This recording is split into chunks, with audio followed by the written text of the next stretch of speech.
नमस्कार,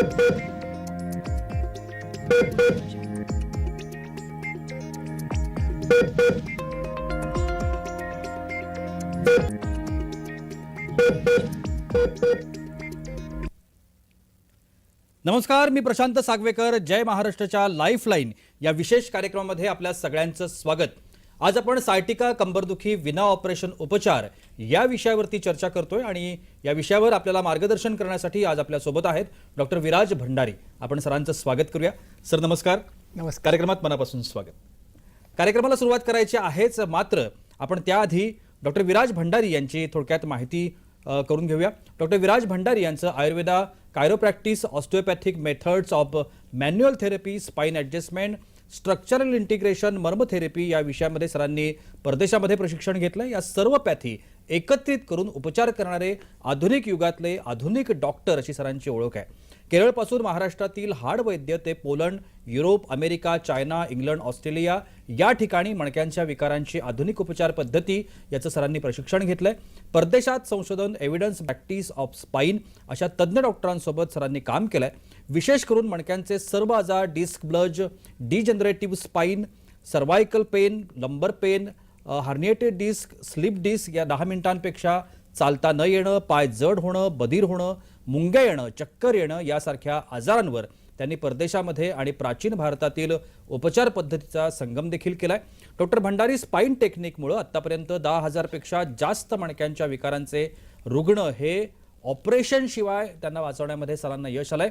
डॉक्टर भंडारी टेक्निकची जी वैशिष्ट्ये आहेत ती म्हणजे अचूक निदान आणि योग्य उपचार. चला तर मग आज आपण या विषयावरती चर्चा करणार आहोत आणि सोबत ही भंडारी टेक्निक जी आहे, स्पाइन टेक्निक जी आहे ती काय आहे ती जाणून घेण्याचा देखील आपण प्रयत्न करणार आहोत. सर पुन्हा एकदा स्वागत कार्यक्रमामध्ये. सगळ्यात पहिल्यांदा सायटिका म्हणजे काय हे मला जाणून घ्यायचं आहे. सायटिका म्हणजे सायटिक नर्व पिंच होते आणि तिथनं पेशंटला कंबर दुखायला लागते. त्याचबरोबर कंबर जड होते. कधी कधी काही पेशंटमध्ये मुंग्या येतात, काही पेशंटमध्ये नमनेस म्हणजे बधिरता. हे होण्याचं कारण जे आहे ते म्हणजे हे बघा, हे 2 इंटरव्हर्टेब्रल डिस्क आहेत, 2 मणके, चौथा आणि 5वा मणका, त्याबरोबर ही मध्ये जी आहे ती चकती, त्याला म्हणायचं न्यूक्लियस पल्पस. तो न्यूक्लियस पल्पस एका विशिष्ट मुवमेंटमध्ये पेशंटने जर एका वेळेस 2 किंवा 3 मुवमेंट एकसाथ फास्ट केल्या एका सेकंदामध्ये तर बऱ्याच वेळा ती गादी कट होते, फाटते आणि ती न्यूक्लियस पल्पस फाटून ॲन्युलस फायबरच्या बाहेर येतो आणि तो बाहेर आल्यानंतर हे बघा, हे लाल रंगाचं जे दिसतंय ती गादी बाहेर येऊन नर्व पिंच होते. ही नर्व पिंच झाल्यानंतर पेशंटला पहिल्या टप्प्यामध्ये पाय, कंबर, मांडीच्या मागचा भाग, मांडीचा पुढचा भाग आणि पिंडरीच्या साईडचा भाग हा दुखायला लागतो. त्याचबरोबर ती डिस्क अजून बाहेर पडली आणि नर्ववरती पिंच व्हायला लागली तर पेशंटला मुंग्या यायला लागतात.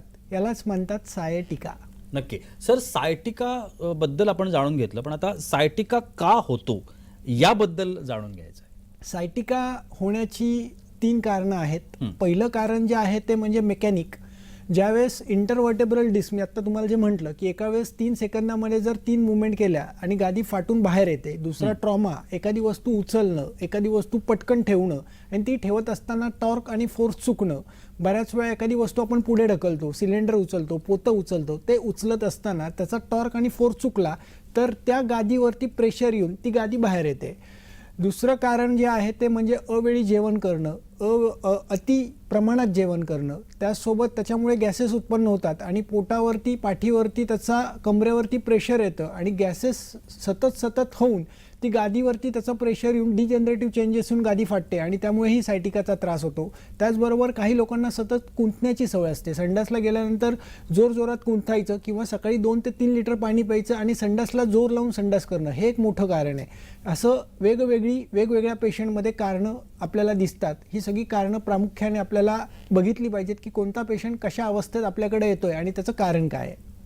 नक्कीच सायटिका सारखा जो आजार आहे हा आजार गंभीर स्वरूपाचा आजार आहे आणि त्याच्यावरती सरांनी शोधून काढलेली ही जी टेक्निक आहे ती खूप महत्त्वाची आहे. खरं तर मला आता रुग्णानुभव जे आहे डॉक्टरांकडे नुसतं महाराष्ट्रातूनच नाही तर परदेशातून देखील रुग्ण येत असतात आणि सातत्यानं ही संख्या वाढते आहे.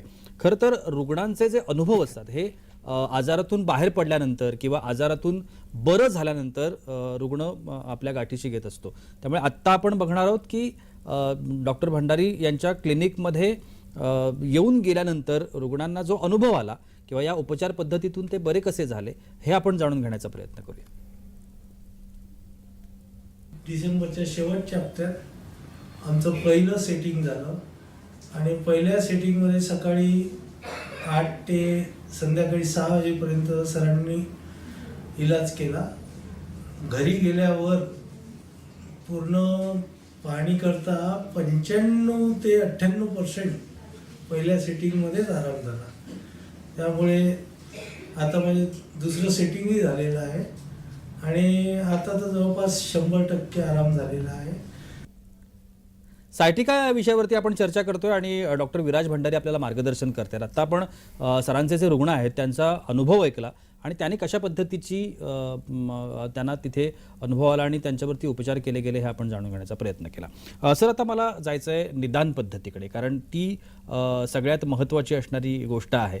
तर निदान जेव्हा एखाद्या गोष्टीचं होतं, पर्टिक्युलरली आजाराचं, कारण ते खूप महत्त्वाचीच गोष्ट आहे. बरोबर. योग्य निदान आणि योग्य उपचार ही खरं तर सूत्री म्हणावी लागेल. तर निदानाच्या बाबतीमध्ये काय सांगता येईल? कोणताही आजार झाल्यानंतर त्याचं अचूक निदान जर झालं तर आपल्याला अर्जुनाप्रमाणे जसं विचारलं होतं द्रोणाचार्यांनी की पोपटाच्या डोळ्याला बाण मारायचा आहे, बरोबर. तर ते बाण सगळ्यांना बाकीच्या शिष्यांनाही विचारलं की नक्की तुम्हाला तिथे काय दिसतंय झाडावरती. कोणी सांगितलं पोपट दिसतोय, कोणी सांगितलं पंख दिसतात. ते तसं अर्जुनांनी स्पेसिफिक सांगितलं डोळा दिसतोय.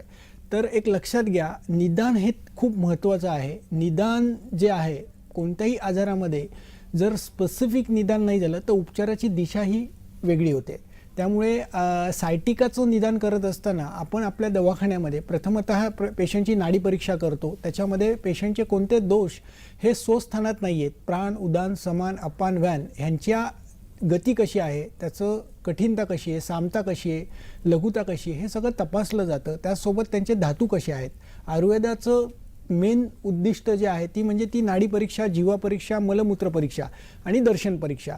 या परीक्षा आपण पेशंटमध्ये करतो. त्याचबरोबर पेशंटचा एक्सरे बघितला जातो. एक्सरेमध्ये ऑब्च्युरेटर फोरामेन, स्पायनस प्रोसेसेस कशा आहेत, 2 इंटरव्हर्टेब्रल डिस्कमधलं अंतर किती आहे, MRIमध्ये त्याची गादीचं एपिकॅनोल डायमीटर किती आहे हे आपण चेक करतो. त्यासोबत पेशंटचं बसून, उभं राहून, झोपून SLR test, Gillet test, Spurling test या केल्या जातात आणि त्याच्यावरती ठरवलं जातं की नक्की पेशंटला कुठे त्रास होतोय आणि कसा त्रास होतोय. हे बघा, हे अमेरिकेवरनं आणलेलं जे यंत्र आहे, नर्वोस्कोप नावाचं मशीन आहे. हे मशीन आपण पेशंटच्या मानेपासून, पहिल्या मणक्यापासून ते माकड हाडापर्यंत मशीन लावतो. त्याच्यामध्ये 0 डिग्रीपासून 25 डिग्रीपर्यंत इंडिकेशन दाखवतात की नक्की पेशंटला त्रास कुठल्या मणक्यामध्ये होतोय, तो ॲक्यूट आहे, क्रोनिक आहे आणि कधीपासून आहे, इन्फ्लामेशन किती आहे, हे सगळं या मशीनद्वारे आपण तपासतो आणि पेशंटला सांगतो नक्की तुमचा त्रास कुठे आहे आणि हा त्रास कधी सुरुवात झाला. याच्यामध्ये 2 गोष्टी आपण बघतो, सबलेक्सेशन आणि लिस्टिंग. सबलेक्सेशन म्हणजे काय, एखादा मणका हलतो आणि त्याच्यामुळे वरचे आणि खालचे 3 ते 4 मणके हलतात. बऱ्याच वेळा मी बघतो सायटिकाचा त्रास असतो पण तो त्रास सुरू होण्याचं कारण मानेचे 3-4 मणके असतात. काही रुग्णांमध्ये same L4 L5 right side pen चालू होतं, परंतु काही दिवसांनी त्या लेफ्ट साईडला पेन होतं किंवा दोन्ही पाय जड होतात, बायलॅटरल डिस्क या बाहेर येतात. त्याच्यामुळे निदान करताना बघणं गरजेचं आहे की डिस्क ही दोन्ही बाजूनी बाहेर आली आहे का, उजव्या साईडनी बाहेर आली आहे का, डाव्या साईडनी बाहेर आली आहे. हे सगळं निदान करून चेक केलं गेलं पाहिजे आणि निदान जर परफेक्ट असेल तर ट्रीटमेंट 100% पेशंटला फरक पडायला मदत मिळतो. नक्कीच खूप छान अशी माहिती आपल्या या आजच्या एपिसोडच्या निमित्तानं आपण सरांकडून घेतोय. खरं तर सायटिका सारखा जो आजार आहे हा या आजारातून बाहेर पडण्याकरता काय करावं आणि त्या संदर्भातले हे जे विना ऑपरेशन असणारे उपचार आहेत ते खूप महत्त्वाचे आहेत. ऑपरेशन नंतर काय होऊ शकतं किंवा ऑपरेशन केल्यामुळं शरीरावरती होणारे जे दुष्परिणाम आहेत त्यापासून जर आपल्याला बाजूला राहायचं असेल तर हे आधुनिक उपचार आहेत आणि त्या आधुनिक उपचारांसाठी तुम्हाला जर अशा कुठल्याही पद्धतीच्या समस्या जाणवत असतील तर आता स्क्रीनवर तुम्हाला सरांचे नंबर दिसत आहेत. या नंबरवरती तुम्ही सरांना कधीही संपर्क करू शकता, चर्चा करू शकता, माहिती घेऊ शकता आणि अत्यावश्यक वाटल्यास निश्चितपणानं तुम्ही उपचार देखील करून घेऊ शकता. सर, थोडासा एक टेक्निकल प्रश्न माझ्याकडे आला आहे एका पेशंटचा. तो टेक्निकल प्रश्न मी तुम्हाला विचारणार आहे. MRIमध्ये C6, C7, L4, L5 दबलेल्या नसा आहेत असं त्यांना डॉक्टरांनी सांगितलंय. तर त्या नसा मोकळ्या होऊ शकतात का आणि त्याच्यावरती उपचार काय असं त्यांनी विचारलंय. नक्कीच मोकळ्या होऊ शकतात आणि ज्या नसा चोकअप झालेल्या बरं. आहेत, ज्या डिस्क बाहेर आलेल्या आहेत, नसा चोकअप होतात म्हणजे काय तर न्यूक्लियस पल्पस हो बाहेर येतो आणि तो बाहेर येऊन नसांवरती म्हणजे मज्जातंतूवरती दाब देतो. बरं. आणि हे जे मज्जातंतूवर जो दाब दिला गेलेला आहे त्याचं कारण एक 3 गोष्टी आहेत. तर पहिली गोष्ट एक आहे की 2 वर्टेब्रल डिस्क मधलं अंतर कमी झालं आणि त्यामुळे मज्जातंतूवरती प्रेशर आलं. दुसरा झटका बसला, क्विक सडन ऑफ ॲक्शन मध्ये ट्रॉमा झाला, काहीतरी उचललं, काहीतरी ढकललं किंवा पेशंट बाथरूममध्ये पडलाय, सिलेंडर उचलताना झटका बसला, एनी काइंड ऑफ काहीतरी घटना घडली आणि त्यातनं ती डिस्क बाहेर आली. Quick sudden of action. तर हे नक्कीच बरं होण्याचं प्रकरण आहे. याच्यामध्ये बेसिकली आपण पहिलं तुम्हाला म्हटलं की अचूक निदान आपण करतो की नक्की हा त्रास मसलमुळं आहे, बोन सरकल्यामुळं आहे, फेशिया मिसअलाइन झाल्यामुळं आहे का, लिगामेंट्स टाईट झालेत, कॅलोजन फायबर आणि लिम्फ नोडच्या गाठी झाल्यात त्याच्यामुळे हा त्रास आहे. हे सगळं एकत्रित निदान आपण करतो आणि त्याच्यानुसार पहिली ट्रीटमेंट म्हणजे क्रायोप्रॅक्टर. क्रायोप्रॅक्टर म्हणजे बोन सेटिंग, हाड वैद्य. आपल्या भारतामध्ये पूर्वीपासून हाड वैद्य, महाभारतापासून ते रामायणामध्ये सगळीकडे तुम्हाला हाड वैद्याचं वर्णन हे मिळत आहे. एखाद्याचा सांधा पुढे गेलाय, मागे गेलाय, तर तो ओढून बसवण्याची कला ही भारतात पारंपरिक पद्धतीने केरळमध्ये केली जाते आणि ती पद्धत इंग्लंडच्या लोकांनी ज्या काही पद्धती नवीन डेव्हलप केल्या याचा संगम करून आपण आपल्या दवाखान्यात ती पद्धत आपण विकसित केलेली आहे आणि त्याच्यासाठी पारंपरिक विथ आधुनिक इक्विपमेंट असं आपण वापरतो. त्याचसोबत दुसरी ट्रीटमेंट आहे ती म्हणजे फेशियल मॅनिप्युलेशन. याच्यामध्ये बेसिकली पोश्चर करेक्शन केलं जातं. बऱ्याच वेळा पेशंट येतात, मणका हा तिरका झालेला असतो, कंबर ही वाकडी झालेली असते. जेव्हा सायटिका होतो किंवा डिस्क बाहेर येते, नसा चोकअप होतात, तेव्हा कंबरेचा भाग पेशंटचा हा एक तर उजवीकडे जातो किंवा डावीकडे जातो. जेव्हा कंबर उजवीकडे जाते, छाती डावीकडे जाते, कंबर डावीकडे गेली, छाती उजवीकडे येते. तर हे जे प्रकरण आहे हे टिपिकल प्रकरण आहे स्लिप डिस्कचं. अच्छा. त्याचबरोबर पेशंटची तिसरी मेन कंप्लेंट असते ती म्हणजे सकाळी उठल्यानंतर कंबर कडक वाटते, मला जड वाटते, मला अर्धा 1 तास काहीतरी व्यायाम केलं, काहीतरी हालचाली केलं तर मला बरं वाटतं, परत दिवसभर मला काही त्रास होत नाही. हे समजून घ्या की तुमची डिस्क ही 100% बाहेर आली आहे. तर इथे उपचार घेणं खूप गरजेचं आहे. त्याच्यामध्ये पुढची जी ट्रीटमेंट आहे अशा अवस्थेमधली ती म्हणजे इस्टम, इन्स्ट्रुमेंटेड असिस्टेड सॉफ्ट टिश्यू मॅनिप्युलेशन. याच्यामध्ये अमेरिकेचे आणि जर्मनीचे प्रोब्स आहेत. त्या प्रोबने जिथे जिथे नोड झाले, जिथे जिथे कमरेवरच्या भोवती गाठी झालेल्या आहेत त्या गाठी सोडवल्या जातात. त्यानंतर कॅलोजन फायबर रिलीज नावाची एक मशीन आहे, ती मशीनने पूर्ण कॅलोजन फायबर रिलीज केले जातात. असं soft tissue, deep tissue, bone, muscle एकत्रितपणे संगम केलेली उपचार पद्धती म्हणजे डॉक्टर भंडारी स्पाइन टेक्निक. वा. खरं तर जसं आत्ता सरांनी म्हटलं, मागाशी पण एका पेशंट होते त्यांचा आपण अनुभव ऐकला, आता मी दुसरा अनुभव तुम्हाला ऐकवणार आहे. खरं तर काय होतं की ज्या ज्या वेळेला आपण अशा पद्धतीचे उपचार घेतो आणि उपचारातून आपण बाहेर पडतो, पूर्णपणे 100% आजारातून बाहेर पडल्यानंतर आपल्या शरीरावर, आपल्या मानसिकतेवर, आपल्या एकूणच दैनंदिन आयुष्यावरती एक खूप चांगला परिणाम होतो, एक पॉझिटिव्हिटी आपल्यामध्ये येते. कारण आजार असताना माणूस एका वेगळ्या स्ट्रेसमध्ये असतो. आधीच आपण आपल्या वेगवेगळ्या स्ट्रेसमधून जात असतो आणि त्यात पुन्हा आजाराचा स्ट्रेस आला की माणसाचं जे आयुष्य आहे ते हलून जातं. आणि त्याचबरोबर घरात आपल्याला सगळ्यांना अनुभव आहे की एक जरी माणूस आजारी पडला तरी दुसरा सुद्धा जो घरातली माणसं असतात ती सुद्धा आजारी असल्यासारखीच होऊन जातात. त्याच्यामुळे हे अनुभव खूप महत्त्वाचे आहेत, कारण हे अनुभव हे तुमच्या आमच्या सगळ्यांशी जोडलेले आहेत, कारण ते तुमच्या आमच्यातल्याच लोकांनी व्यक्त केलेले आहेत. ऐकूया आपण हा रुग्ण अनुभव. मी जेव्हा इथे आलो ट्रीटमेंट घ्यायला तेव्हा मला बसता येत नव्हतं, व्यवस्थित उभा राहता येत नव्हतं. माझी एक साईड खाली एक साईड वरती शरीराची अशी झाली होती. मी ट्रीटमेंट घेतल्यानंतर, ट्रीटमेंट चालू केल्यानंतर मला आता 5 महिने झाले ट्रीटमेंट घेऊन. ट्रीटमेंट घेतल्यानंतर मला व्यवस्थित चालता येते, फिरता येते, मी व्यवस्थित पाठीवर झोपू शकतो. जेव्हा आलो तेव्हा पाठीवर झोपता येत नव्हतं आणि मला बसता येत नव्हतं. ट्रीटमेंट घेतली, सरांनी सांगितल्याप्रमाणे व्यायाम केले. सरांनी ज्या इथं इम्पोर्टेड मशिनरी आहेत 3-4 प्रकारच्या, त्या मशिनरीनी 8-8, 15-15 दिवसांनी कंटिन्यू बोलून जी मसाज आणि जे व्यायाम करून घेतले आणि जे पंचकर्म माझं झालं त्याच्यामुळे मी आता व्यवस्थित चालू शकतो.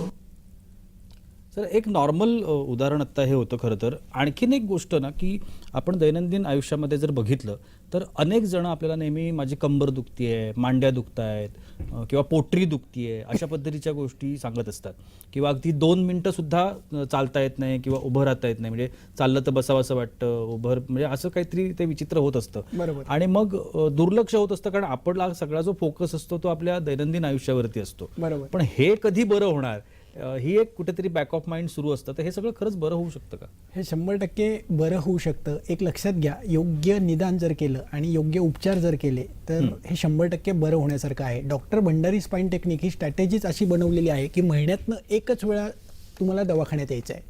दवाखान्यात एकदाच तुम्हाला यायचं आहे. सकाळी 9 वाजता किंवा दुपारी 1:30 वाजता पेशंटची ट्रीटमेंट होते. 9 वाजता पेशंट आल्यानंतर साधारण 3.5 तासामध्ये 12 ते 17 प्रकारच्या उपचार पद्धती या एका दिवशी केल्या जातात. महिन्यातनं एकच दिवस दवाखान्यात यायचं आहे. 12 ते 13 सेशन ऑनलाईन झूमवरती घेतले जातात. त्याच्यामध्ये अयंगार योगा, त्याचबरोबर BS मुवमेंट, रॉल्फ मुवमेंट म्हणून एक प्रकार आहे इंग्लंड अमेरिकेत चाललेला. त्याच्यामध्ये विशिष्ट मुवमेंट घेतल्या जातात. आणि मर्मचिकित्सा म्हणजे काय, आपले इमोशन्स, हे सगळे पेशंटचे इमोशन्स जे आहेत त्याचाही परिणाम आपल्या शरीरावरती होत असतो. बऱ्याच वेळा काही लोकांना सतत स्ट्रेस घ्यायची सवय असते, सतत विचार करणं, अतिचिंता करणं, अति विचार करून करून तो विचार प्रत्येक माणसांबरोबर डिस्कस करतात आणि तो विचारामुळे ते प्रत्येकजण वेगळा वेगळा सल्ला देतं आणि त्याच्यामुळे मानसिकता खचून जाते. आणि एकतर ऑपरेशन सांगितल्यानंतर प्रत्येक पेशंटची अवस्था ही एकतर तो अर्धमेला होऊन जातो. कारण जिथे जाईल तिथे लोक सांगतात ऑपरेशन करा. आणि त्या ऑपरेशनमुळे प्रत्येक नातेवाईक फोन करून त्याला सांगतो की आता तुझं ऑपरेशन केलं की काही खरं नाही, तुझा पाय लुळा पडेल, लघवीचा, माझ्या त्या मित्राचं ऑपरेशन झालं, लघवीचा कंट्रोल गेलाय, तो आता त्याला लघवीच होत नाहीये. एक तर माझ्या मित्राचं ऑपरेशन माझ्या सासऱ्यांचं झालं, तो घरी आता बेडवरती झोपून गेली 6 महिने. तर हे सगळं ऐकिवात करून तर सगळ्या लोकांची मानसिकताही ढासळून जाते.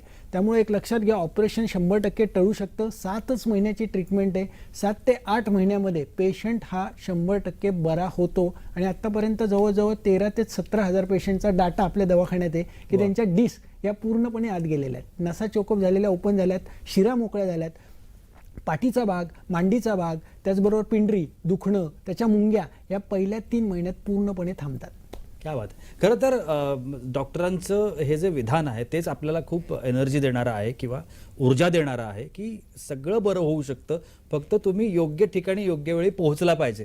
वेळ होते का छोट्याशा विश्रांतीची, कुठे जाऊ नका. यानंतर आपण सरांना संपर्क कसा करायचा आहे या संदर्भात मला जाणून घ्यायचं आहे. पण तुर्तास वेळ होते का छोट्याशा विश्रांतीची, कुठे जाऊ नका, पाहत रहा लाईफलाईन.